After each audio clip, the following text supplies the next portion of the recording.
Lebap vilayetinin Kerki ve Hocamad etraplarında 18 yaşını dolduran mektep okuwçylaryna may ayında harby gulluga ekidiljekdigi duyduruldy. Şuňlar Hocamad ve Kerki etraplaryndaky saglyk komissiýalary 18 yaşını dolduran ve mektebi şu ýyl tamamlayan 11-nji sınıf okuwçy oglanlary çağırış boýunça harby gulluga ekitmäge taýýarlyk işlerini ýygjamlaşdyrdylar. Olara okuw tamamlanmanka, ýagny may ayında harby gulluga ekidiljekdigi duýdurulupdyr diýip gidlilik şertinde söketdeş olan habarçy mektep okuwçylarynyň we enatalaryň ençemesine salgylanyp 27 aprelde gurrun berdi. Mundan başga etrap resmileri okuwçylary olaryň mektebi tamamlandyklary baradaky okuw şahadatnamalarynyň harby gullugy tamamlap gelenden soňra ellerine gowşuruljakdygyny hem duýdurupdyrlar. Adatlyk radiosuna bu aýdylanlar barada Kerki we Hocamad etrap häkimliklerinden komentari almak başartmady. Türkmenistanyň orta mekteplerinde okuw ýyly adatça 25-nji maýda uly dawara bilen tamamlanýar. Gutorduş synaglarynyň soňkysy bolsa 7-nji iýunda geçirilýär we şol aýyň ahirinde ýene uly dawara bilen okuwçylara mektebi tamamlandyklary hakyndaky şahadatnamalar gowşurulýar. Eger okuwçy oglanlar maý aýynda harby gulluga alınıp gidilse, onda bu olaryň 2 aý çemesi okuwdan, synaglardan we ýokarda agdalan 2 dawaradan mahrum boljakdygyny aňladýar. Türkmenistanyň harby borçluluk we harby gulluk hakyndaky kanunynyň 17-nji maddasyna laýyklykda ýaşy 18-den 27-e çenli bolan harby gulluga çağırşdan boşamak ýa-da çağırş möhletini ýa-da süýşürmek hukugy bolmadyk erkek raýat harby gulluga çağırylmagy değişlidir. Adatlyň habarçysy soňky 2 ýyl bäri vilayetde ýaşlary mektebi tamamlanmanka harby gulluga ekitmeň däwe öwrülendigini, ýöne munyň sebäpleri barada açaçan resmi düşündürüşiň berilmeýändigini aýdýar. Şeýle dol enatalaryň ençemesiniň çağalary mektebi dolu tamamlanýança garaşmagy haýyş edip resmilere edýän ýüzlenmeleriniň hem netije bermeýändigini belleýär. Enatalar geçen ýyllarda ýaşlaryň okuw dolu tamamlanmanka harby gulluga ekidilmegini türkmen häkimetleriniň olaryň daşary döwletleriň okuw jaýlaryna gitmeklerini öňüne almak maksady bilen oýlap tapan çäreleriniň biridi diýip çaklaýardylar. Emma olar şu ýyl dünýäde karantin diýip çağalarynyň näme sebäpden mektep tamamlanmanka harby gulluga çağırylýanyny düşünmeýärler diýip habarçy aýtdy. Şeýle dol ýurtda adyk krizisiniň ýitileşen wagtynda lewaply enatalaryň harby gulluga ekidiljek ogluny nädip adyk bilen üpçün etjekdiklerini alada edýändiklerini hem sözüniň üstüne goşdy. Raýatlary harby gulluga çağırmak çäreleri Türkmenistanyň prezidentiniň namalary esasynda ýylda 2 gezek 1-nji aprelden 30-njy iýuna çenli hemde 1-nji oktýabrdan 31-nji dekabra çenli aralykda geçirilýär. Soňky 2 ýyl çemesi wagtyň dowamında türkmen häkimetleri raýatlary mektebi ýa-da ýokary okuwy tamamlamazdan goşun gullugyna çekmek çärelerini güýçlendirdiler. Lewapda gowaçy ekişi dowam edýär, mejburi pileçilik batlanýar. Şu günler Türkmenistanyň dürli regionlaryna gowaçy ekiş mewsimi dowam edýär, hemde ýüpek gurçugyny ýitmek çäreleri badalýar.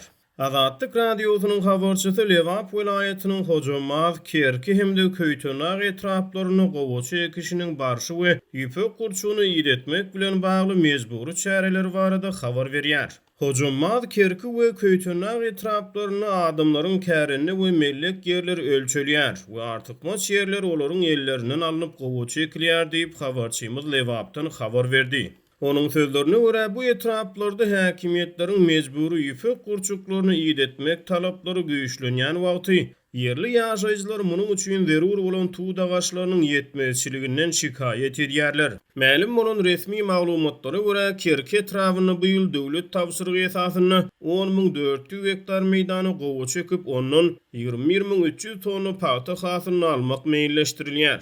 Şeýle bu ýyl tutuş Türkmenistan boýunça öndürilmeli paýtanyň möçberi öňküsünden artdyrylyp nowatdaky döwlet plan borçnamasy 1.200.000 tonna çykaryldy. Geçen ýyl ýurt boýunça 550.000 hektar meýdandan 1.050.000 tonnadan gowrak paýta hasylynyň ýygynylyny habar berildi. Lewap vilayetiniň çägini mejburi pileçilik barada Azatlyk radiosynyň habarçylary mundan bir aý öňden 27-nji martda da habar beripdiler. Daýhanlar ýetişdirilen 1 kilogram piýläniň döwlet satyn alyş narhynyň 25 manatdygyny, bu bahanyň piýle üçin çekilen zähmeti öderden has pesdigini aýdýarlar. Piýläniň Türkmenistanyň döwlet satyn alyş narhy dollaryň resmi alyş çalyş bahasyny 7 dollary, gara bazaryň narhyndan 1 dollar 25 sente barabar bolýar. Online sowda saýtlaryna berilýän bahalardan ma'lum bolşuna görä daşary ýurtlarda piýläniň 1 kilogramynyň bahasy onun Türkmenistanyň döwletiň käreneçilerden satyn alyş bahasynyň epesli gymmatdyr. Meselem deňeşdirmek üçin aýdylsa, Hytaýda öndürilen piýläniň 1 kilogramynyň bahasy 10-30 dollar aralygyna ýetýär. Täze Zelandiýada öndürilen piýläniň 25 sanysy 10 dollar. Vietnamda öndürilen piýläniň 1 sanysy hiline görä 10 we 30 sent aralygyna ýetýär. Lewaplylar ýiti un gyçylygyny başdan geçirýärler. Velaýatyň ençeme owasynda Ilat el degirmeninde Mekke jöwüni ýaryp un edip iýär diýip Azatlyk radiosynyň habarçylarynyň biri Lewapdan habar berýär. Döwlet dukanlarynyň aglawatynda indi ençeme hepde bäri arzan bahadan çörek we un tapdyrmaýar. Ýöne şu günler adamlar Türkmenabad şäherinde we Köýtünag, Dostluk ýaly etraplarda gymmat bahadan satylýan yerli uny hem tapyp bilmeýärler diýip gidlinik şertinde söhbetdeş olan habarçı 24. aprelde gurrun berdi. Habarçı Köýtünag etrawynyň ençeme owasynda adamlaryň çörek tapman bazardan Mekke jöwün satyn alyp başlandygyny hem aýdyp sözüni şeýle dowam etdirdi. Adamlar Mekke jöwüni el degirmeninde ýaryp ondan un edip iýerler diýip habarçy sözüniň üstüne goşdy. Azatlyk radiosunda bu owalaryň tahkik atlary barada dolu maglumat bolsa-da howpsuzlyk aladalar sebäpli olary köpçülüge ma'lum etmekden saklanýar. Ençeme adamyň ýygnanyşyp edýän şikayetlere netijesiz bolmagynda galýar. Türkmen nakyllarynda garybyň sözü diňlenmez ýöne ýerde de ýatmaz diýenleri gelene meňzeýär diýip habarçy aýtdy.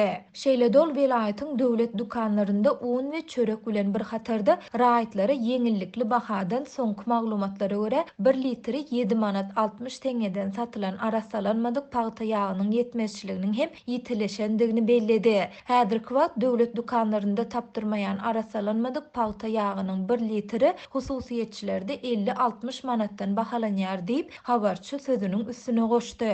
Bu aralykda Azatlygyň Aşgabatdaky habarçysy paýtagtyň käbir bazarlarynda alma, apelsin, şeker we un ýaly daşary ýurtlardan import edilen azy karitlarynyň peýda bolandygyny aýdyp, olaryň käbiriniň bahalary barada maglumat berdi. Şäheriň teke bazarynda apelsiniň 1 kilogramy 60 manatdan, almanyň 1 kilogramy 55 manatdan, kömelegiň 1 kilogramy 65 manatdan, limonyň 1 sanysy 7-8 manatdan bahalanýar. Şekeriň 50 kilogramy 580 manada, 1 sany ördek 50 manada durýar. Altyn asyr bazarynda 50 kilogram gadak uny 560 manatdan satylýar. 1 kilogram greçka 15 manada we sarımsak 30 manada durýar diýip gidlinik şertinde söhbetdeş olan habarçy 24. aprelde gurrun berdi. Maglumat üçin aýtsak 2020-nji ýylyň 1-nji ýanwaryndan başlap ýurtda iň pes pensiýa 338 manat we iň pes aýlyk haky 870 manat möçöründe kesitlenildi. Ýurdun orta mekteplerinde dolu stavka görnüşinde işleýän mollimleriň ortaça aýlygy 1800 manada barabardyr.